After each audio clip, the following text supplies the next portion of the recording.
Seigneur, ta parole est grande, elle demeure à jamais. Ta parole est infaillible, rien ne peut la supprimer. Bienvenue chers téléspectateurs, je vous souhaite la bienvenue ainsi qu'à tous nos téléspectateurs à un nouvel épisode de cette émission quotidienne d'études Toute la Bible. Comme nous l'avons déjà mentionné dans cette émission, nous présenterons une étude de tous les livres de la Bible de la Genèse à l'Apocalypse. Nous avons commencé dans les épisodes précédents l'étude du livre de la Genèse et nous nous sommes arrêtés sur les premiers versets du premier chapitre et aujourd'hui nous allons parler du 6e jour de la création et de sa remise en ordre.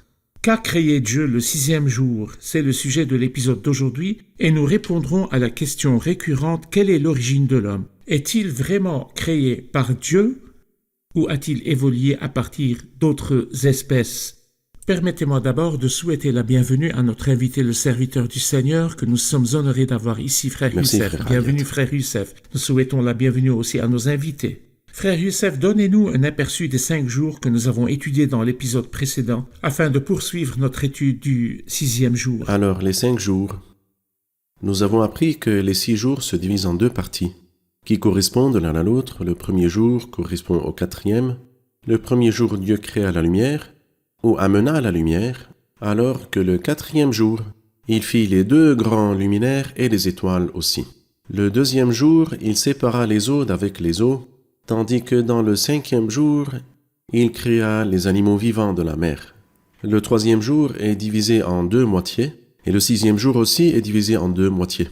Dans la première moitié du 3e jour, la terre, ou le sec, émergea, puis elle produisit de la verdure et des plantes, alors que le 6e jour, Dieu créa les animaux de la terre à partir de la terre, et finalement, le joyau de la création qui est Adam, que Dieu créa à son image et selon sa ressemblance. En ce qui concerne le 6e jour, permettez-moi de passer au verset 26 et de m'arrêter sur le joyau de la création. Oui.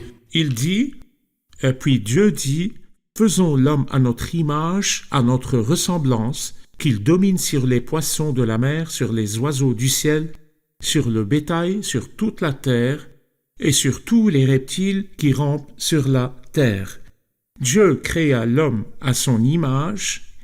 Il le créa à l'image de Dieu. Il créa l'homme et la femme.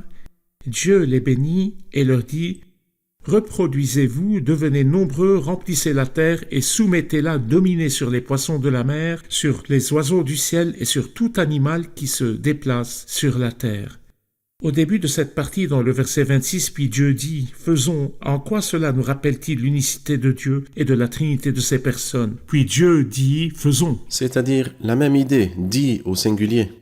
Et faisons au pluriel, comme au commencement Dieu créa. Bereshit bara Elohim. Bara est au singulier, Elohim est au pluriel. La même idée est ici. Dieu dit, faisons l'homme à notre image, à notre ressemblance. C'est l'unicité avec la Trinité, car nous croyons en un seul Dieu, oui. Croyons-nous en lui comme Trinité dans ces 3 personnes? La réponse est oui. Parfait. Faisons l'homme à notre image, à notre ressemblance. Qu'est-ce qu'on entend par « à l'image de Dieu, à sa ressemblance » ? En fait, ces 2 expressions sont très importantes. À l'image de Dieu, disons un représentant de Dieu. Dieu l'a créé pour le représenter. C'est pourquoi, quand nous arrivons au chapitre 2, nous comprendrons quelque chose d'autre, que Dieu a placé l'homme sous un commandement. C'est-à-dire, c'est comme si Dieu voulait lui dire, tant que tu es soumis à moi, toute la création se soumettra à toi. Toi, tu es là pour me représenter. Si tu veux être indépendant de moi, tu ne domineras pas. Nous comprenons cela, par exemple, du centurion, cité dans Matthieu chapitre 8, quand il dit au Christ, « Moi aussi je suis un homme soumis à des supérieurs, j'ai des soldats sous mes ordres. » C'est vrai. Et je dis à l'un, « Pars » et il part. Tant que je me soumets à l'autorité qui me commande, le commandement romain, c'est ce que l'officier dit au Christ. Tant que les soldats se soumettent à moi, je vais la dire comme ça, tant que Adam se soumet à Dieu, la création se soumettra à lui, soumettez-la, comme il le dit ici. Mais malheureusement, nous savons très bien combien rapidement Adam s'est rebellé contre son Créateur et la création s'est rebellée contre lui.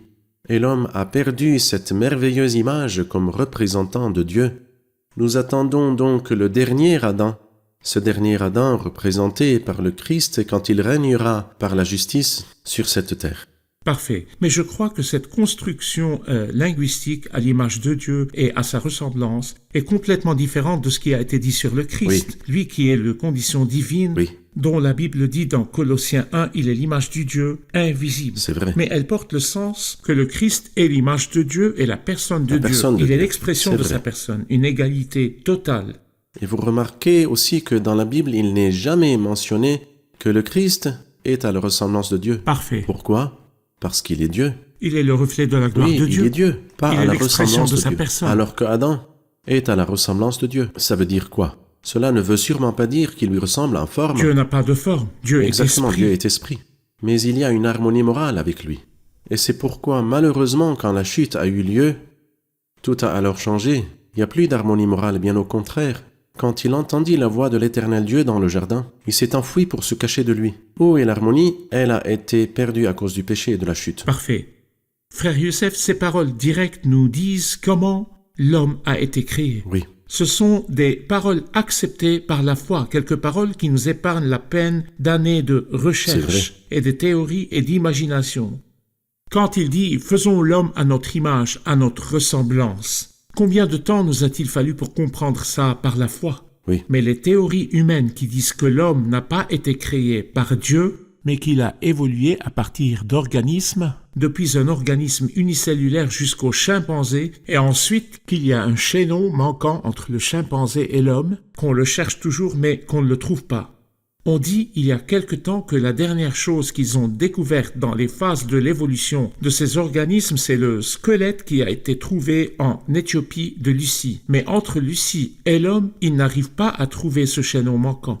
Mais dernièrement, un squelette a été découvert aussi, nommé Hardy en Éthiopie. Ils disent qu'il date d'environ 1 million d'années avant Lucie et qu'il appartient aussi à un homme, pas à un chimpanzé. Comme s'il disait, renonçons à la théorie de l'évolution car l'origine de l'homme, avant la découverte de Lucie, qu'il disait être un chimpanzé, est un homme. Et je vais vous montrer maintenant sur l'écran le squelette découvert. C'est le squelette d'Hardy qui est en Éthiopie, découvert en Éthiopie, au même endroit où ils avaient découvert Lucie. En fait, cette découverte a réfuté la théorie de l'évolution qui dit qu'il y a un chaînon manquant entre le chimpanzé et l'homme. Comment l'homme est-il venu? Dieu dit, faisons l'homme à notre image, à notre ressemblance. Mais l'homme corrompu a aimé se comparer à un singe, et malheureusement, quand il a voulu se faire un dieu, il s'est fait des dieux à forme d'animaux, la corruption du C'est vrai. cœur humain. C'est vrai. Parlez-nous de l'étendue de l'autorité de l'homme, frère Youssef. Pourquoi Dieu l'a-t-il créé? Écoutez, quand nous lisons ici, il dit que Dieu les bénit et leur dit « Reproduisez-vous, devenez nombreux, remplissez la terre et soumettez-la, et dominez. » Ensuite, il dit sur les poissons de la mer, sur les oiseaux du ciel et sur tout animal qui se déplace sur la terre.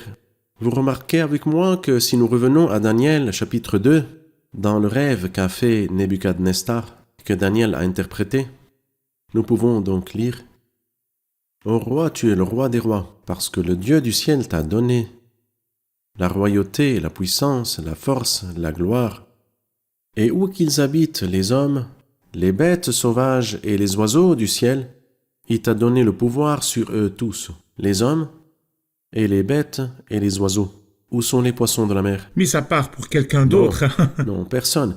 Personne ne domine les poissons de la mer. Mais effectivement, comme vous le dites, il y a quelqu'un d'autre, qui est le second homme dont nous lisons dans le psaume 8. Oui, Que nous dit donc le psaume 8? Dans le psaume 8, il nous dit ces merveilleuses choses.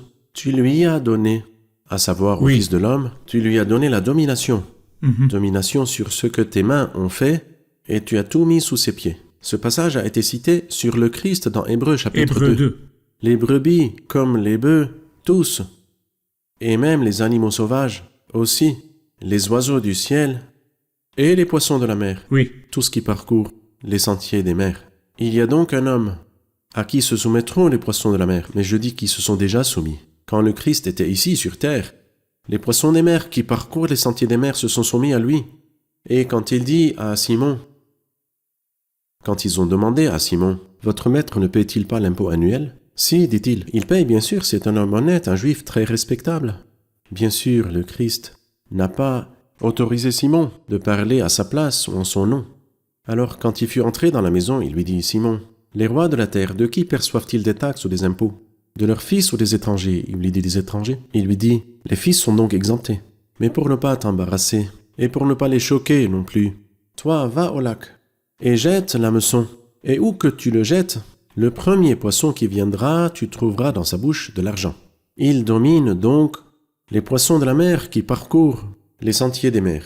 Mais remarquez quelque chose, et le téléspectateur attentif, s'il lit le psaume 8, trouvera très bien. En fait, j'ai cela. remarqué, je veux vous demander à propos la différence Oui, dans différence l'ordre. dans l'ordre, exactement. C'est ça. L'ordre ici, dans la Genèse 1, est différent Dans de l'autre celui sens. dans le psaume 8. Oui, n'est-ce pas? Oui, C'est-à-dire, il commence ici dans un sens, alors que dans le psaume 8, il commence il dans dit l'autre ici sens. dominer sur les poissons de la mer, sur les Oui. oiseaux du ciel Oui. et sur tout animal qui se déplace sur la terre. Oui. Cet ordre Il est inversé dans le psaume 8. 8. Pourquoi? Parce que Adam a tout perdu et le Christ est venu au moment de la restauration totale pour tout restaurer. Parfait. Alors donc, Parfait. l'ordre est très important. Le premier homme a perdu sa domination, le Christ est le second rétablit. homme, il rétablit cette Parfait. domination. La parole de Dieu est parole de Dieu merveilleuse. est Nous ferons une merveilleuse. pause, puis reviendrons pour prendre une question.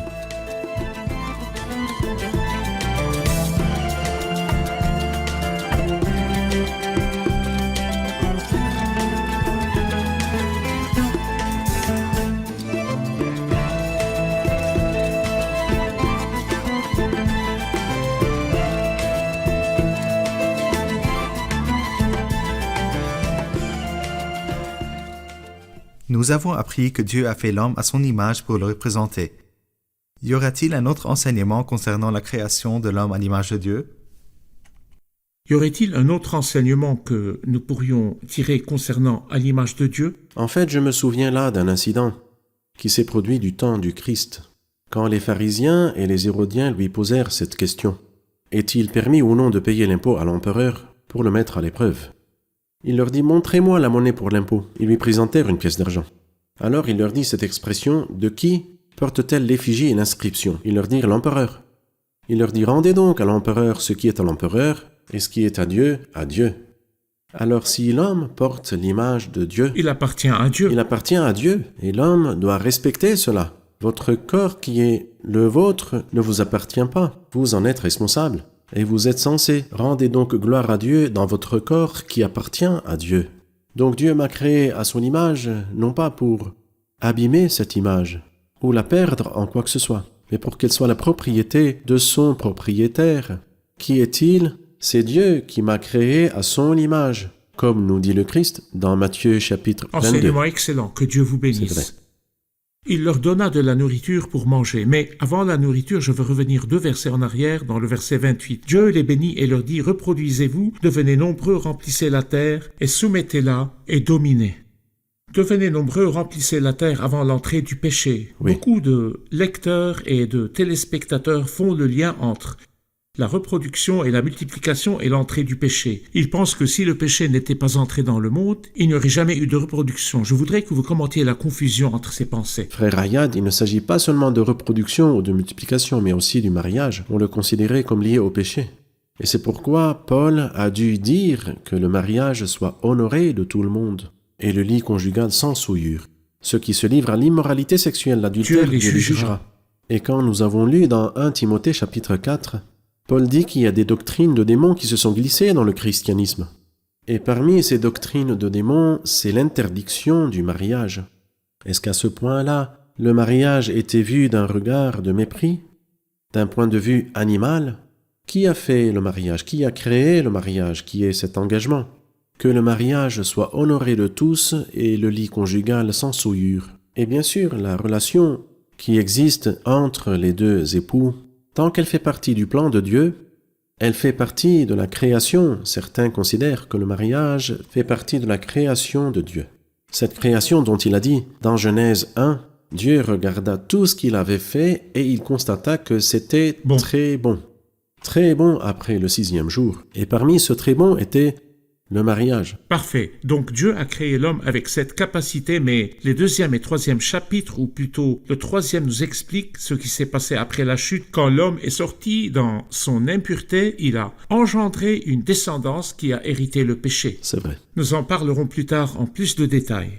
Frère Youssef, je veux m'arrêter sur le le 6e jour où la création a été couronnée par l'homme qui a été créé à l'image de Dieu. Cela fait-il référence au Christ, béni soit son nom, le chef de la création, si seulement nous cherchions le Christ ces temps-ci? Alors, je ne vais pas parler du 6e jour seulement, mais si tu veux, jetons un coup d'œil sur tous les 6 jours. Parfait, allez-y. Par exemple, voyons le premier jour. L'Esprit de Dieu planait, n'est-ce pas? Ça nous rappelle quelque chose. En effet, le Saint-Esprit viendra sur toi et la puissance du Très-Haut te couvrira de son ombre. Le Saint-Enfant qui naîtra sera appelé Fils de Dieu. C'est pourquoi Dieu dit qu'il y ait de la lumière. Quand le Christ est né, était-il la lumière? Oui, il est la lumière. Jean 1 et Luc 2. Lumière pour éclairer, ce sont les paroles du juste Siméon. Lumière pour éclairer les nations et gloire d'Israël, ton Remarquons peuple. qu'il n'a pas dit créer la lumière. Non. Mais plutôt, la lumière est venue, Exactement. la lumière est Parfait. envoyée. Parfait. Et le Christ n'a pas Parfait. été créé, c'est vrai. Le Christ est Non, pas engendré, créé. non pas créé. C'est vrai. Parfait. Et Dieu vit que la lumière était bonne. Le ciel s'ouvrit pour lui. Mon fils bien-aimé qui a toute mon approbation, le voici. Et Dieu sépara la lumière des ténèbres, Le caractère dont la Bible unique du dit Christ. saint, irréprochable, sans C'est vrai. souillure, séparé des pécheurs, et plus élevé que le ciel. Et Dieu appela la lumière jour. Il dit dans Ésaïe 49, « Il a mentionné mon nom dès avant ma naissance. L'Éternel m'a appelé dès le ventre de ma mère. » Et 2 fois, une fois à Joseph et une fois à la bienheureuse Marie, le Saint-Enfant qui naîtra sera appelé Fils de Dieu. Donc on lui donna le nom de Jésus. Et à Joseph et à la bienheureuse Marie. Donc, le 2e jour, Avant de passer au 2e jour, le 1er jour parle donc de l'avènement du Christ, De son incarnation. sa naissance virginale et de toute sa vie humaine avant C'est la vrai. crucifixion. Sa vie Dans sa vie d'incarnation. humaine, il est la lumière. Parfait. l'incarnation du Christ, et la 2e étape, la mort du Christ, l'expiation du Christ. Est-ce le 2e jour? C'est le 2e jour qui est la séparation. En fait, ce 2e jour n'est que séparation. Et en fait, la mort du Christ est la plus grande séparation qui soit. Non seulement parce que celui qui est mort, son âme s'est séparée de son corps. Une personne qui est immortelle, mais il a été abandonné par Dieu avant de mourir. Et c'est la séparation la plus étonnante qui soit. Il est dans l'intimité du Père, de l'éternité au siècle des siècles, mais sur la croix, il s'est écrié « Mon Dieu, Pourquoi m'as-tu abandonné ?» Puis son esprit s'est séparé de son corps. Cette séparation, nous la trouvons dans le 2e jour. Nous avons l'incarnation le 1er jour, l'expiation le 2e jour, la résurrection le 3e. Avant de passer à la résurrection, qui est aussi le 2e jour, il y a eu beaucoup de choses Oui. le 2e jour. Les Oui. eaux qui étaient au-dessus de l'étendue, C'est-à-dire les souffrances du Christ que- aux mains des gens pendant 3 heures, C'est vrai. et les souffrances du Christ aux mains de Dieu, le juste juge, pendant 3 heures, comme l'arche, les eaux de Au-dessus. l'arche, des eaux au-dessus Exactement. et des eaux au-dessous, et le Christ Les était deux, entre deux courants, c'est vrai. au-dessous et au-dessus. C'est-à-dire, les injures de ceux qui t'insultent tombent sur moi. Ils détestent le Christ, ils détestent Dieu, et ils n'ont d'autre cible que le Christ. En fait, je suis fasciné par cette similitude entre ces jours et le Christ. Passons au 3e jour. Celui de la résurrection. Et là nous voyons la plus belle image de résurrection, que la terre apparaisse, et puis qu'elle produise de la verdure. N'est-ce pas le grain de blé qui tombe en terre et qui meurt, et qui porte beaucoup de fruits? La terre qui émerge des eaux, la résurrection du Christ. Exactement. Parfait. Quand tu lis dans Ésaïe, chapitre 53, versets 8 et 9, nous lisons sur la mort. Dans le verset 10, la résurrection. Il verra une descendance. Et là, le Christ voit cette descendance merveilleuse.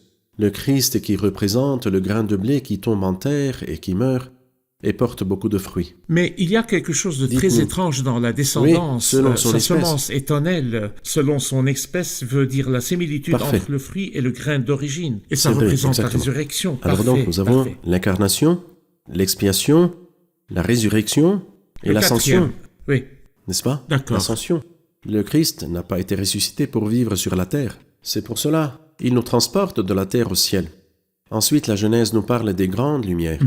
Quand le Christ était sur terre, il a dit « Je suis la lumière du monde ». Juste avant de partir, il a dit « Vous êtes la lumière du monde. Nous sommes la petite lumière. » N'est-ce pas? Et cette petite lumière ne brillera que quand elle est devant la grande lumière. Et nous ne brillerons sur terre que si nous sommes proches du Christ. C'est vrai. C'est Alors vrai. donc, nous avons l'incarnation, l'expiation, la résurrection, l'ascension. Parfait. 2000 ans plus tard, qu'est-ce qui se passe? L'eau pullule sans cesse des animaux vivants. Tous les L'eau jours. représente des peuples de grandes multitudes et des langues. Et beaucoup d'âmes ont vraiment reçu la vie, bien qu'elle fût morte noyée dans la mer. Le Seigneur ajoutait chaque jour à l'Église ceux qui étaient sauvés depuis le jour de la Pentecôte jusqu'à maintenant. Alors donc, le 6e jour de quoi nous parle-t-il? Parfait. Il viendra une deuxième fois et régnera avec son épouse. Parfait. Et qui est son épouse? L'Église. Il régnera pas seul, car Dieu n'a pas créé Ève pour que Adam règne sur elle, C'est vrai. mais pour qu'elle règne avec Adam. Alors nous avons donc les 6 jours, l'incarnation, la mort ou l'expiation, la résurrection et l'ascension, C'est vrai. 2000 ans, puis le Christ viendra pour régner sur la terre et la soumettre.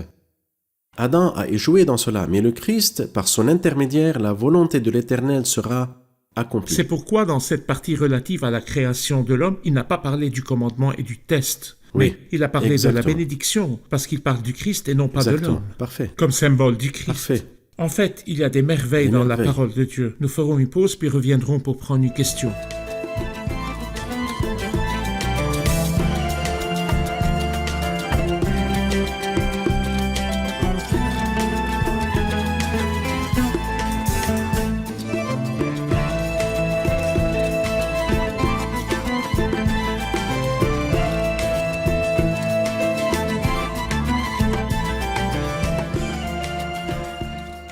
Vous nous avez parlé du Christ dans les 6 jours. Nous avons vu l'incarnation, l'expiation, l'ascension et le jugement. Et y aurait-il d'autres images à voir?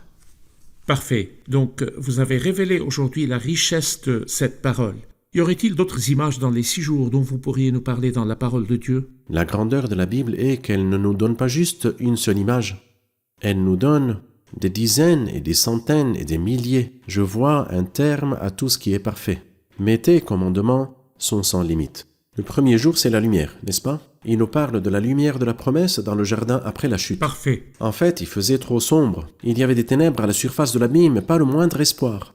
Mais le Seigneur est venu donner la lumière de la promesse, la descendance de la femme qui écrasera la tête du serpent. Bon. Et les hommes pieux ont vécu avec cette lumière jusqu'à la venue du deuxième jour, la séparation entre des eaux et des eaux, ou laissez-moi l'appeler séparation par les eaux. Parce que quand le déluge est venu, il a séparé les gens qui sont allés à la ruine éternelle, et d'autres gens, Il a gardé les hommes pieux. il a gardé les hommes Parfait. pieux. Donc, le deuxième jour nous parle d'une séparation par les eaux. Le troisième jour, la terre est apparue, une image du peuple terrestre, car la terre représente le peuple terrestre. Et elle est pleine de fruits, oui, il y a beaucoup d'hommes pieux, à commencer par Abraham, Isaac et Jacob, et Joseph et Moïse, et David et Samuel et les prophètes. Ce sont tous des fruits vraiment extrêmement merveilleux. Nous passons au 4e jour, nous passons de la terre au ciel. Nous lisons sur l'Église dont la demeure D'accord. n'est pas sur la terre.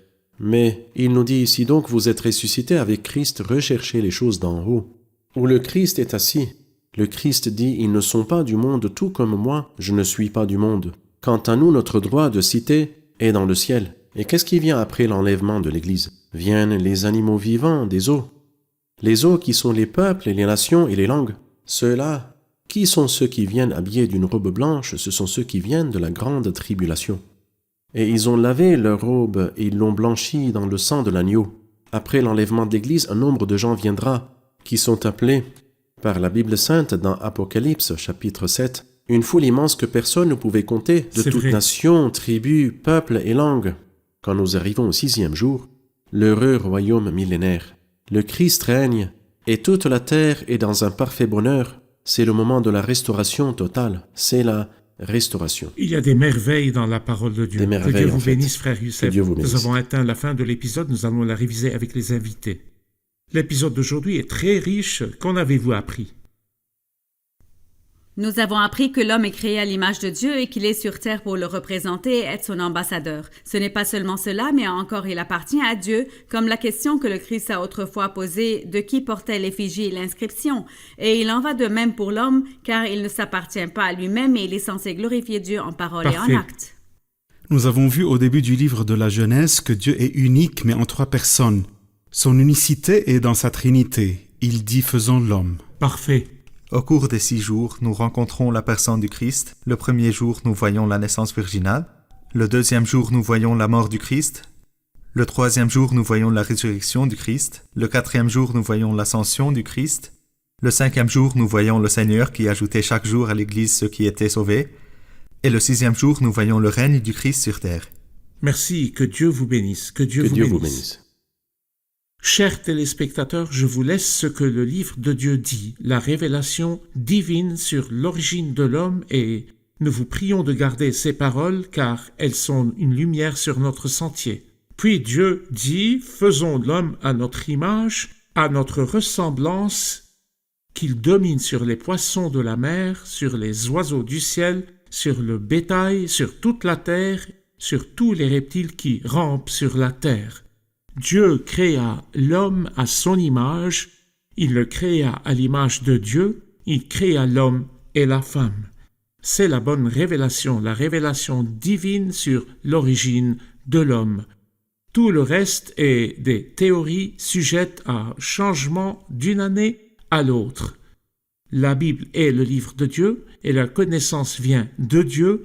Et cette révélation est une révélation divine et il est impossible qu'elle soit erronée de quelque manière que ce soit. Et si la corruption de l'esprit de l'homme a dégradé son image et il s'est fait une autre image et il dit qu'il descend du singe ou que son origine est avant le singe, Dieu veut dire ou Dieu dit que l'homme est créé à l'image de Dieu et l'homme dit non, je descends du singe. Même après cela, quand ils ont voulu adorer des dieux, ils ont fait des dieux imaginaires à la forme d'oiseaux, de reptiles et d'animaux. La Bible élève l'homme et lui dit « Tu es créé à l'image de Dieu ». Chers téléspectateurs, l'homme n'a pas de valeur en dehors de ce livre qui vous dit que vous êtes créés à l'image de Dieu.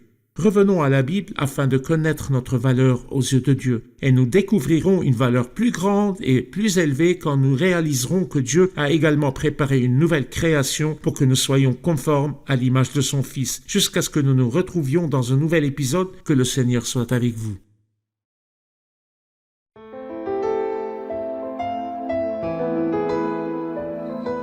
Seigneur, ta parole est grande, elle demeure à jamais. Ta parole est infaillible, rien ne peut la supprimer.